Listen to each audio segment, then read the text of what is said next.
Sam Howell takes command of the Patriots defense and much more on this edition of Commanders Gridiron Report.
For real, we don't know how to act.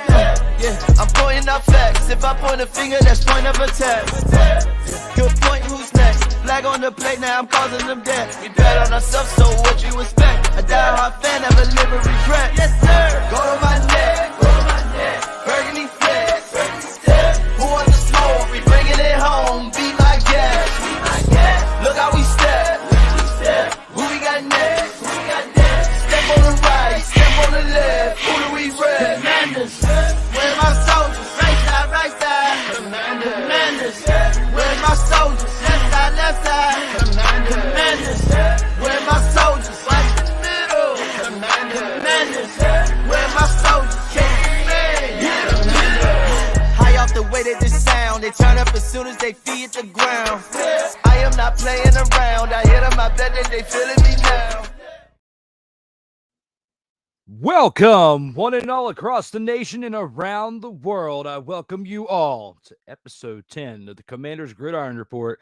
I am your host, Drew Willingham, and on today's edition, I personally feel as bad as the Cardinals' 6-game losing streak, as I'm battling some type of cold that's been going on. So my apologies for being 5.5 hours behind schedule as far as when this show is appearing. But it's time to flip the switch and get ready to bring you one awesome edition of this show. It's good to start this off with the 1st and 10. They are the Washington Commanders. New name, new marks, new uniform. Soldiers, are we ready for Operation Burgundy? And here with 1st and 10, Sam Howell takes command in the 20-17 victory over the New England Patriots in Week 9. And just like the topic says in itself, he most certainly did. As you know, in the first half, he threw that interception or whatnot. You know, you look at what he did, you know, there in that game, and he made one mistake. He threw an interception. And, you know, basically with what the New England Patriots had for the time of possession, it's interesting to see that they were actually as close in the game as they were, because when you're down, you know, losing only by 3 points, and you had the ball for the amount of time that you did in this game, let's break that down for a second. I mean, the Patriots only had the ball for 22 minutes and 50 seconds in comparison to the Commanders' 37 minutes and 10 seconds. So when I think about all that, time of possession, it's like a whole quarter, 15 minutes. And the Commanders had it for 3/4 of the game, and they won by only 3 points. That right there, I do have a red flag issue with that part right there, but we'll cover that more as we get through this episode. But right here with Sam Howell taking command in a 20-17 victory, the kid threw for 325 yards on 29 completions of 45 attempts. Had 1 touchdown, 1 interception. Had a little help from Brian Robinson Jr. for 18 carries and 63 yards. But his 2 biggest connections of the day were between Terry McLaurin for 5 receptions, 73 yards, along with Jahan Dotson's 4 receptions for 69 yards, averaging 17 yards per reception on 1 touchdown, which was that big touchdown difference right there, which gave him the help for the edge of the 3-point victory. Now, of course, Joey Sly definitely kept him in there with 2 field goals as well. You know, between with what he did, he was perfect on the day, 2 of 2. 37 was his longest, but he did contribute to 8 points between those 2 field goals. as well as the rushing touchdown from Robinson and the reception touchdown from Jahan Dotson, adding the extra points on those as well. So great collaborative effort right there. Mickey Delaney's in the house. Well, I'm glad that you are here, Mick. I appreciate you. Said shared the show. Thank you very much. I appreciate that as well. Feeling a little bit better.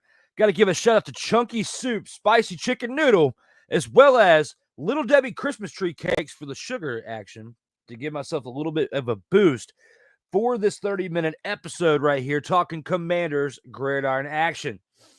Now, when it comes to the Commanders right there, again, Sam Howell stepping up, looking poised in this game, 325 yards. The Patriots fall to 2-7, but we'll definitely cover that more here with the Burgundy Flex review as we take you into a more overall view of this game right here. Go to my neck, Burgundy Flex. Pour out the smoke, we bringing it home. Be like that. And here with the Burgundy Flex review, right here, we look at the highlights from the Week 9 contest. And basically, the biggest highlights that I have for this game right here when it comes to the Commanders, you got to look on, Terry McLaurin, 5 receptions, 73 yards, along with Jahan Dotson's 4 receptions, 69 yards, and that touchdown that definitely sent it over the edge. But, Brian Robinson's touchdown was a 9-yard touchdown run, which gave them the edge right there at the beginning of the game as they were up 10-0 in the second quarter, just a few minutes into the second quarter. The Patriots would answer and rally back a little bit as Hunter Henry would have a 14-yard touchdown from Mac Jones to make it a 10-7 game. And then right before halftime, Ramondre Stevenson had a 64-yard touchdown run, which would give the Patriots a 14-10 lead at halftime. Coming back from halftime, there's a field goal by the Patriots to give them the 17-10 edge over the Commanders, as having that 1 touchdown lead. But from that point forward, the Commanders would take command and bring this game back within reach, as Sam Howell would show up in the second half in that third quarter and throw a 33-yard touchdown dime to Jahan Dotson. And the Joey Sly kick would tie this game up at 17-all. And then with 1:49 left in the third quarter, Joey Sly would add another field goal to his repertoire with 30-yard field goal to take it to a 20-17 victory over the Patriots because there was no scoring in the fourth quarter. So looking at this game, a lot of the action was going on between the first 3 quarters of the game. How ironic that the Patriots had the ball for a total of an entire quarter, and there was no scoring in the fourth quarter, yet there was scoring throughout the first 3 quarters. So with the Commanders, they definitely right here, there's some things to learn from. Reviewing this game right here, looking at the fact that you're showing up for 3 quarters of the game, that's great. But the fourth quarter, you need to bring it home a little bit more because you can't keep winning games by 3 points. The Patriots got lucky against because they have definitely been playing terrible this year, which is why they have now fallen to 2-7 on the year. But, you got to look at that defense the Patriots have. They have a better defense than what this team has established throughout this year. I mean, the games they're losing are pretty close. They just have a bad streak going on right here. When you look at what old Bill Belichick's looking at, there's a good chance those rumors about Bill Belichick leaving the New England Patriots at the end of the season might come into fruition. And there's been some rumors recently about him possibly coming to the Commanders and possibly Bill Belichick being traded to the Commanders. The last time I recall there being a trade involving a head coach in the NFL, it was when John Gruden was traded from the Oakland Raiders to the Tampa Bay Buccaneers. And it ended up working out pretty good for the Tampa Bay Buccaneers as John Gruden brought them a Super Bowl. That was when Tony Dungy, was fired, ended up going to Indianapolis and still getting a Super Bowl ring there. But when you look at the fact that John Gruden got traded and brought Tampa Bay a Super Bowl, if that were to actually happen, the chances for the Commanders hoisting the Lombardi Trophy for the first time in over 30 years would increase. Not saying it'll happen, but the chances will increase because when it comes to the Commanders, they have a better built team right now overall than what the Patriots have because you actually have a distinguished, determined, and future quarterback there with Sam Howell as long as you keep him healthy. But he's taken way too many sacks as the kid took 41 sacks through the first 8 games of this season. When you look at this past game right here, they gave up 3 more. So the kid's taking 44 sacks in 9 games. It's a lot. And he's on pace to beat David Carr's record that he set back in 2005, or was it 2002? I don't know. Let me know in the comments. Getting the years confused. I think it was 2002 when David Carr set the sack record for the Houston Texans, but for the entire league of the NFL. But it's not looking good for that if he keeps taking shots. But they're improving, though. The offensive line has improved because they're not giving up nearly as many sacks. There's still 3 sacks in one game is quite a bit. So they definitely need to tighten that up when it comes to that ship over there in Washington. Well, that'll do it for the Burgundy Flex review. We're going to go ahead and take it into our first commercial break. And when we come back, we'll take this into the Soldiers of the Week segment. I'll see you guys back here in about 90 seconds.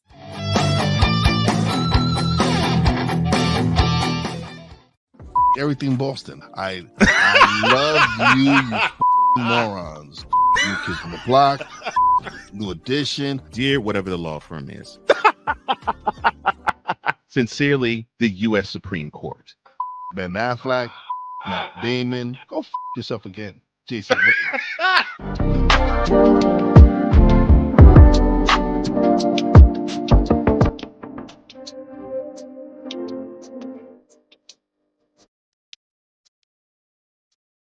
Oh, yes. The tradition, the pageantry, the spectacle, the history, the slut. Wait. I gotta rep my brother's stuff right. All my DMV soldiers, stand up! And welcome to the Commanders Gridiron Report. You want your commanders to be repped right? Well, D. Willie is your man. Commanders Gridiron Report. Every Monday at 3:05 p.m. Eastern, 2:05 p.m. Central. Exclusively on the Sertoba Media YouTube channel. Music by J.KUL. Where my soldiers, right side. Commanders. Where my soldiers, left side. Sertoba Media, where the struggle is real to be awesome.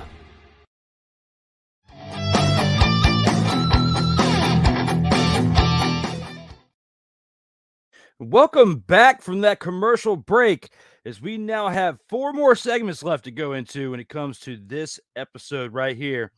Bear with me, as I'm a little under the weather again, but ready to rock and roll, as we got to take this into the Soldiers of the Week. Where my soldiers, right side. Commanders. Where my soldiers, left side.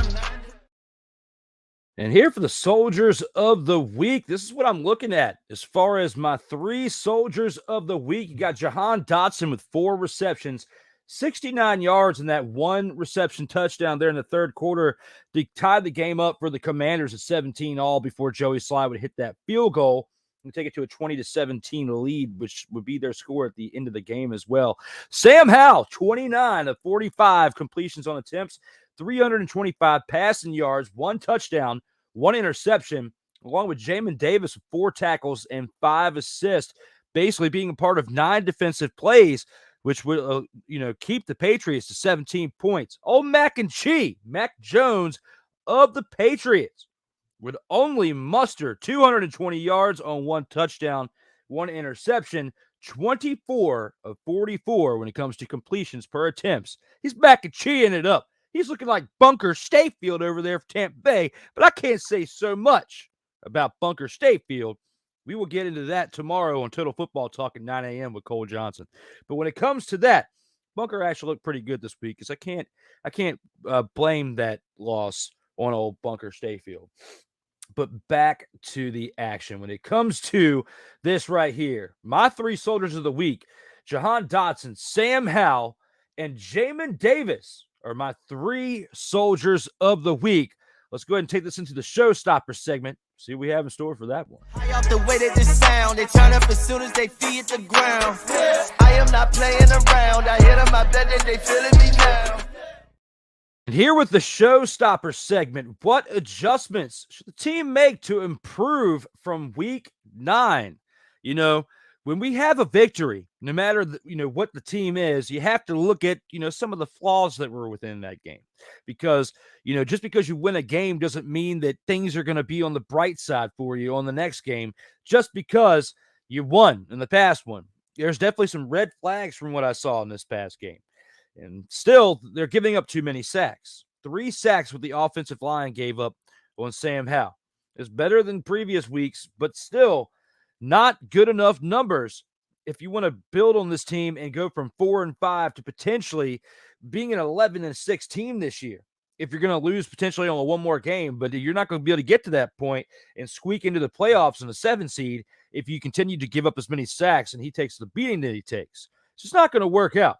You got to definitely ease it up with the amount of sacks that you give up. Got to get better when it comes to defending the run. Their rushing defense definitely a suspect, as you gave up as many yards to Ramondre Stevenson, 9 carries on 87 yards. However, we can't really say so much because part of the yards came from the fact that he had a 64-yard touchdown run. So out of his 87 yards, he had a 64-yard touchdown run and only mustered up 23 more yards beyond that rushing attack beyond that 64-yard run that he had. So when you look at that, he had 8 carries for 23 yards outside of that 64-yard run. So you still let him break away for that 64-yard run. So you got to play hard each and every play. And it's like Jonathan Allen was telling them in the post-game press conference. Well, not the press conference, but the locker room meeting. It's on YouTube. You can go out and watch it, where Ron Rivera's, definitely giving them the praise. But Jonathan Allen basically saying we're looking great, for the first 75% of the game, 3 quarters, which is basically what I was talking about previously in the Burgundy Flex review. But if you don't play hard enough in the 4th quarter, if you take your foot off the gas, even though you didn't have any right to do so because you're only up by a field goal once you got into the 4th quarter, it's not gonna remain consistent, positive football, as they were on a little bit of a losing streak heading in to this past week, getting this win. So the losing streak's over. You get a victory. You're only 1 game out of 500 right now, and it's still you can still be a wild card team. A 7th seed is what I'm going to guess you have the best shot at becoming if you continue to trend upward. But if you have losing streaks like you had leading up to this win, it's not going to work out. And they're going to blow up this thing in the offseason anyway, regardless of what the positive or negative outcome is for this year. Only way Ron Rivera stays as the head coach of this team is if the Washington Commanders win the Super Bowl this year, and that's not happening. It's not happening in 2023 for this season at all. So when it comes to the adjustments that I would have to say, the offensive line is doing a better job for 3 quarters of the game, just like the other positions we were talking about. It's the 4th quarter. They look a little lackluster out there with their production. So if they could turn it up right there and continue to improve, but give up like 1 or no sacks in the game consistently, because you gave up 3, you've given up 44 in 9 games. It was 41 going through 8 games. You gave up 3 in this game. It's not like that 6 or 7 sack game that you gave up many weeks ago. They might have been, I can't remember exactly who that was. I'll have to go back and look that up and then tell you guys. It's in one of these episodes. I knew I talked about it, but, again, I'm a little under the weather right now, so not at 100%. But what I can tell you is that the offensive line continue to improve. The defense needs to get better on the rushing defense, or at least giving up the big run. In the secondary, of course, has had question marks throughout this season when it comes to the defense anyway. But other than that, this team is trending upward. Sam Howell is looking like the dude for Washington. You got him as a 5th-round pick last year. You got him on a rookie deal for another couple years. Things have got the potential to trend upward, and you can lock him in on a long-term deal after that. If he continues to play well, he's going to be loyal to the team that gave him the opportunity to actually be a quarterback to begin with, being he was a 5th-round pick. So things are looking great for Washington in the fact that they've got a new managerial team in there as far as the ownership, who's going to blow some things up during this offseason. You got Magic Johnson, a part of Josh Harris. They're going to continue to establish a great relationship within the people that stay on this team, especially the franchise quarterback moving forward, as long as he stays healthy and they continue to build around him and make smart moves. I think the Commanders could be a team that people need to be scared about here in about 2 to 3 years. Not right now. You got plenty of time. You're not going to make that much noise this year. Just be happy if you get in as a 7th or 8th seed in the playoffs. Well, 7th seed, my apologies. But just be happy if you get in as a 7th seed in the playoffs and actually make the wild card. I don't really have as many high hopes. I just want to at least finish 9-8 because that's they can't finish 500 anymore with there being 17 games in a season now. So my best hope for them this year is to win 5 more games out of the 8 that they have remaining on the schedule and finish 9-8. We'll have to see when it comes to that for the showstopper, as that was basically a breakdown of the improvements that I would like to see for this team. When it comes to that, we only got 2 more segments left, but we've got 1 more commercial break we've got to go to. See you back here in about 120 seconds.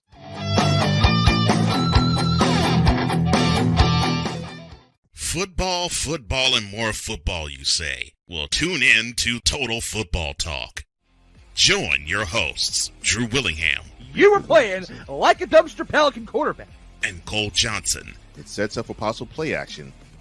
Did you hear that, Dak Prescott? As they take you through all the paces, both on the field and in the boardroom, of Total Football Talk. Every Tuesday at 4 p.m. Eastern, 3 p.m. Central. Exclusively on the Surtoba Media and the Comey Media Incorporated YouTube channel.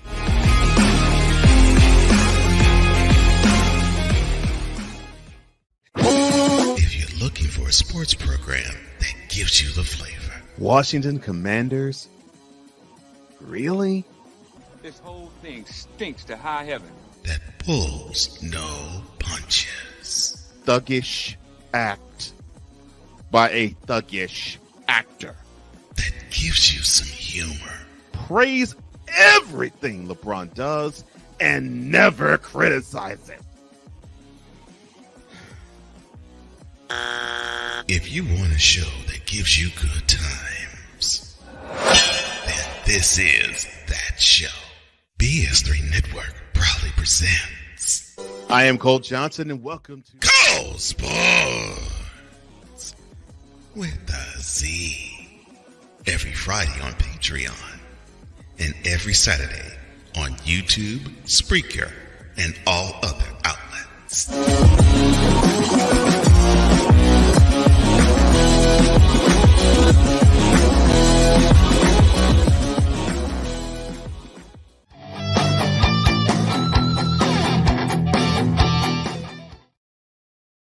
And welcome back to the Commanders Gridiron Report, as we are back from our commercial break.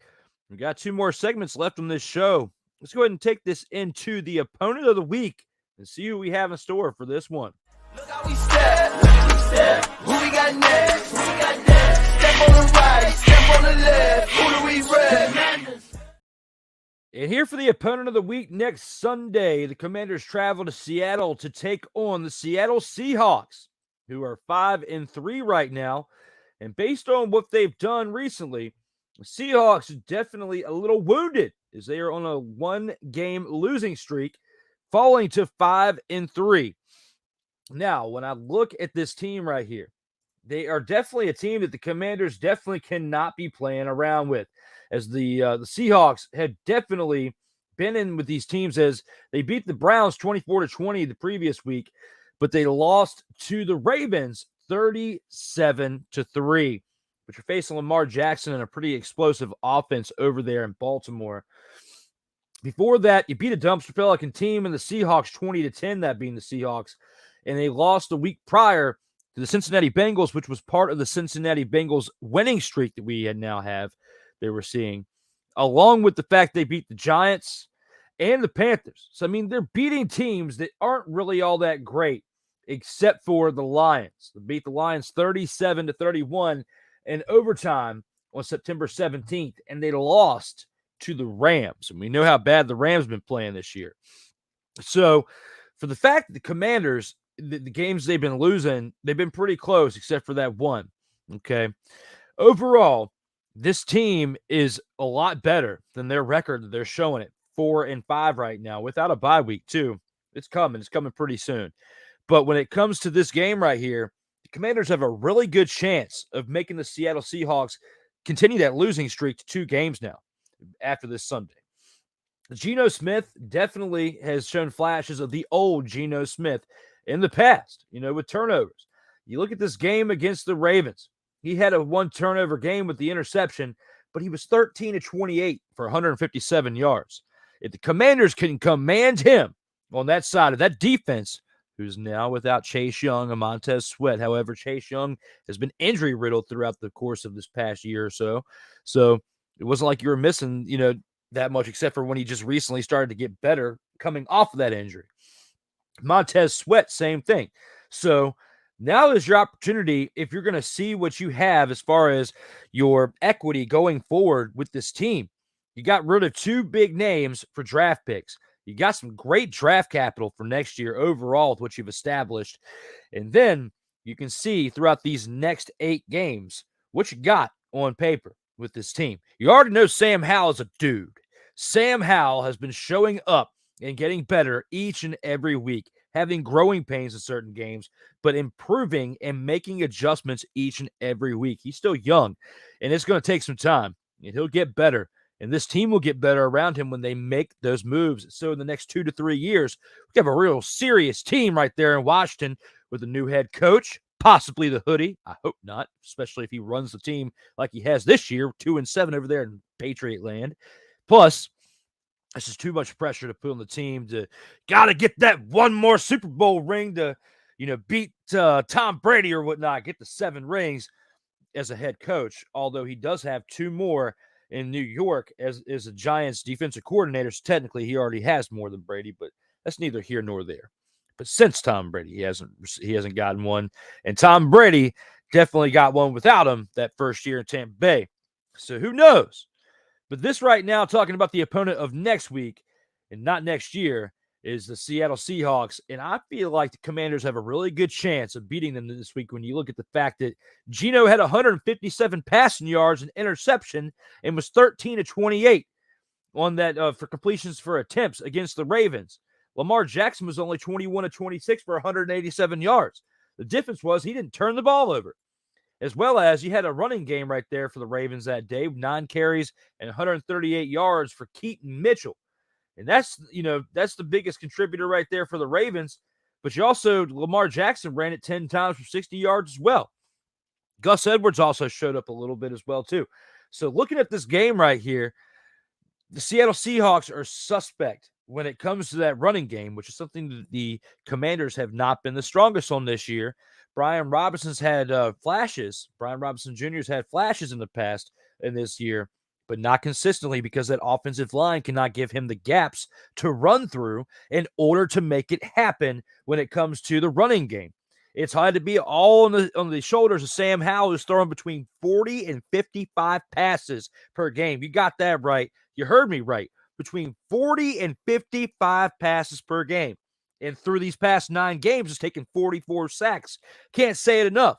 So if he keeps taking a beating, the positive stuff's going to change potentially if he takes 1 too many hits. And they gave up 3 sacks this past week.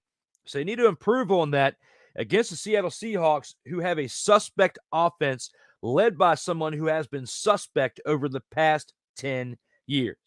And that does it for the opponent of the week when it comes to this Sunday. Let's go ahead and take it into the final segment of this show, and that being the final drive. We bet on ourselves, so what you expect? A diehard fan never live with regret. Yes, sir. And here with the final drive, right here, the Commanders Gridiron Report final drive. Let's see what the comments say right here. Hawks will kick the Commanders' ass, says Mickey Delaney, out there in the YouTube feed. Well, Bishop Bullwinkle says this. Hell to the no, to the no, no, no, no. Hell no, no, to the no, no. Just rattled off why they won't whoop their ass, okay? They will probably, keep it close, okay? And they could beat them. But will it be a whooping? No, so if you think it is, you need this. Stop it. Get some help. That's how it is. Especially when you got to throw old Brucey in there to say this on top of it. Yippee-ki-yay, motherfucker. And if you don't like it, Stay off the weed. followed by this. You should know your role and shut your mouth. Because some people You can't handle the truth. now, Acknowledge me. absolutely. And that is mixed comment right there, followed by Drew, slow your roll and stay in your lane and know your role. Well, that was actually before I told you that. So when it comes to that, Mick, That's terrible. absolutely. Now, people, Let me talk to you. right here for this final drive. It's been one fun episode right here, considering the circumstances. I've been on PTO from my full-time job for the past 8 days. And got a lot accomplished throughout the first 6, but the past 2 days have been under the weather, and yesterday felt like crap. Today, much better. Thank you to Chunky Soup. I've had like 4 cans of that in the past 2 days, and luckily I like stocking up on it when they have the sales just because the stuff's good. And I got a bunch of the spicy ones, so it's been knocking all the congestion out of my nose. And my fever broke earlier today. Just been sleeping as much as I could, which is why this show started 5.5 hours later than what it normally does. So I apologize for that. But I wanted to be able to deliver, and I also didn't want to shortchange you when it came to what I usually deliver when it comes to this show. And now I've got to go back to chilling and watching tonight's game, as I've got the Monday Night Football game paused right now, or recording or whatnot, so I can get stay up to date with the latest action for the Monday night game. It's probably going to be a snooze fest. But Monday night game is definitely on the TV. Let me see what the actual score is right now so I can give us a live update when it comes to this Monday night game. 14-0. The Chargers are up over the New York Jets. Told you we weren't missing much, but I'll be able to watch those first 2 scores as I've got it recording, and I'm going to check it out here in a few minutes. Other than that, guys, we got one more comment. Oh, it's just Stream Elements to say, subscribe now and never miss out on new content. Well, guys, thank you so much for tuning in to episode 10 of the Commanders Gridiron Report. Tomorrow will be Total Football Talk at 9 a.m. with myself and Cole Johnson, the 3-hour show from 9 a.m. to noon. Then I start my regular week journey. I'll announce it now, and I'll repost this at some point this week. There will not be an episode of D. Willie in the evening this week, as that show is primarily recorded ahead of time and then streams live on Thursdays. I'm just not feeling up to it this week. And I had to take care of myself this week and rest up today and yesterday. So it's not happening because I got to get ready to get back into the work grind or whatnot. But we'll be back next week with the Commanders Gridiron Report for episode 11 to recap this matchup against the Seahawks this upcoming week, next Monday, as well as, again, Total Football Talk will now be on Tuesdays at 9 a.m. with Cole Johnson. So I'll see you one more time this week. It'll just be tomorrow morning. And then a week from this Thursday, next week, will be episode 8 of D. Willie in the evening. So thank you guys so much, as always, for tuning in. I greatly appreciate your support out there for Showstopper Media, as well as Team MBS Media, A7BN Sports, and those of you out there from other networks to collaborate with me on a regular basis to make this all happen for Showstopper Media. Even on days when I'm not here, there's others contributing to the brand. I appreciate it, doing the best we can out here on the limited schedules we have to discuss the things that we discuss between sports and comedy. So, or at least I try to bring you some comedy or whatnot, some shenanigans in these D. Willie in the evening episodes. But as always, we've only got one more thing left to do when it comes to this show right here, is we have to look at one badass outro.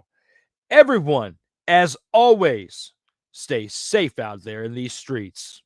Who do we Commanders, where my soldiers, right side, Commanders, where my soldiers, left side, Commanders, where my soldiers, watch the middle, Commanders, where my soldiers, now we step, where my soldiers, right side, Commanders, where my soldiers, left side, now we step, where my soldiers, watch the